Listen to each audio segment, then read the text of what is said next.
നമസ്കാരം. ഇറാനിലേക്ക് അമേരിക്കയുടെ വലിയ കപ്പൽപ്പട നീങ്ങുന്നുണ്ട് എന്ന് അമേരിക്കൻ പ്രസിഡന്റ് ഡൊണാൾഡ് ട്രംപിന്റെ സ്ഥിരീകരണം എത്തിയതിന് പിന്നാലെ ഗൾഫ് രാജ്യങ്ങൾ ആശങ്കയിലാണ്. ഇറാനിലെ സ്ഥിതിഗതികൾ നിരീക്ഷിച്ചു വരികയാണെന്നും ആവശ്യമെങ്കിൽ മാത്രം ഇറാനിൽ സൈനിക നടപടി ഉണ്ടാകൂ എന്നുമായിരുന്നു ട്രംപിന്റെ വിശദീകരണം. എന്തായാലും അറബിക്കടലിൽ അല്ലെങ്കിൽ പേർഷ്യൻ ഗൾഫ് മേഖല കേന്ദ്രീകരിച്ചായിരിക്കും അമേരിക്കയുടെ ആക്രമണം എന്നാണ് സൂചന. ഇറാനിലെ ജനകീയ പ്രതിഷേധങ്ങൾ ശക്തമായി അടിച്ചമർത്തുന്ന പശ്ചാത്തലത്തിലാണ് ഇറാനിൽ ഭരണമാറ്റം ലക്ഷ്യമിട്ടുകൊണ്ടുള്ള അമേരിക്കയുടെ ഈ സൈനിക നീക്കം. മേഖലയിൽ ഗൈഡഡ് മിസൈൽ ഡിസ്ട്രോയറുകൾ ഉൾപ്പെടെയുള്ള യുദ്ധക്കപ്പലുകൾ US വിന്യസിച്ചിട്ടുണ്ട്. US നാവികസേനയുടെ വിമാനവാഹിനി കപ്പൽ USS എബ്രഹാം ലിങ്കൺ ഇന്ത്യൻ മഹാസമുദ്രത്തിലൂടെ അറബിക്കടലിലേക്ക് നീങ്ങുകയാണ്. അതേസമയം F-15E സ്ട്രൈക്ക് ഈഗിൾ യുദ്ധവിമാനങ്ങൾ പശ്ചിമേഷ്യയിലെ US സൈനിക താവളങ്ങളിൽ ഇതിനകം എത്തിയതായും US സെൻട്രൽ കമാൻഡ് സ്ഥിരീകരിക്കുന്നുണ്ട്. ഇസ്രയേൽ, ഖത്തർ എന്നിവിടങ്ങളിലടക്കം മേഖലയിൽ അധിക മിസൈൽ പ്രതിരോധ സംവിധാനങ്ങളും അമേരിക്ക വിന്യസിച്ചിട്ടുള്ളതായാണ് റിപ്പോർട്ട്. ഇത് സാധ്യമായുള്ള ഒരു പരിമിത സൈനിക ഇടപെടലിന് മുന്നൊരുക്കമെന്നാണ് വിലയിരുത്തൽ.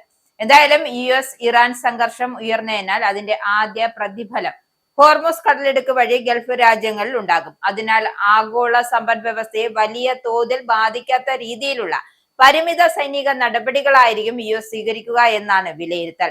ദീർഘകാലവും ചെലവേറിയതുമായ യുദ്ധത്തിന്റെ താല്പര്യമില്ലാത്ത പ്രസിഡന്റ് ഡൊണാൾഡ് ട്രംപ് നേരിട്ടുള്ള യുദ്ധത്തിനു പകരം ഇറാനിൽ ഭരണമാറ്റം ലക്ഷ്യമിട്ടുള്ള നീക്കങ്ങളിലേക്ക് കടക്കാം എന്നൊരു സൂചനയും കിട്ടിയിട്ടുണ്ട്. എന്തായാലും ഇറാനിലെ പരമോന്നത നേതാവായ ആയത്തുള്ള ഖമേനിയെ മാറ്റി റസാ പഹ്ലവിയെ അധികാരത്തിലെത്തിക്കാനുള്ള ശ്രമങ്ങൾ നടക്കുന്നതായാണ് റിപ്പോർട്ട്. അതായത് അണിയറ നീക്കങ്ങൾ നടക്കുന്നുണ്ട്.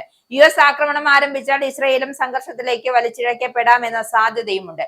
ഇസ്രയേലിനെ ലക്ഷ്യമാക്കി പ്രതികരണം ഉണ്ടാകാമെന്ന ഇറാന്റെ മുന്നറിയിപ്പ് നിലനിൽക്കുന്നതിനാൽ ഗാസയും ലെബനും പിന്നാലെ മൂന്നാമതൊരു യുദ്ധമുഖം തുറക്കേണ്ട സാഹചര്യം ഇസ്രായേലിന് നേരിടേണ്ടി വന്നേക്കുമോ എന്ന സംശയവും ബലപ്പെടുകയാണ്. എന്തായാലും ഗ്രീൻലാൻഡിന്റെ കാര്യത്തിലും അമേരിക്ക ആഗ്രഹിക്കുന്നതെന്തും ചെയ്യാനാകുമെന്നാണ് ട്രംപിന്റെ വാദമുഖം.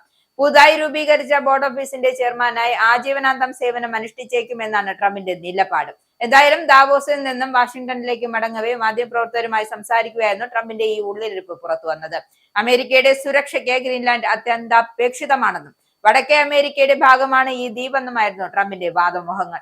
രണ്ടാം ലോക യുദ്ധകാലത്ത് US സേന ദ്വീപിലുണ്ടായിരുന്നു എന്നും US ആണ് അന്ന് ഡെൻമാർക്കിനെ ദ്വീപ് കൈമാറിയതെന്നും അതുകൊണ്ട് തന്നെയാണ് തിരിച്ചത് തനിക്ക് ആ ദ്വീപ് വേണം എന്ന അവകാശവാദം ട്രംപ് ഊട്ടി ഉറപ്പിക്കുന്നത്.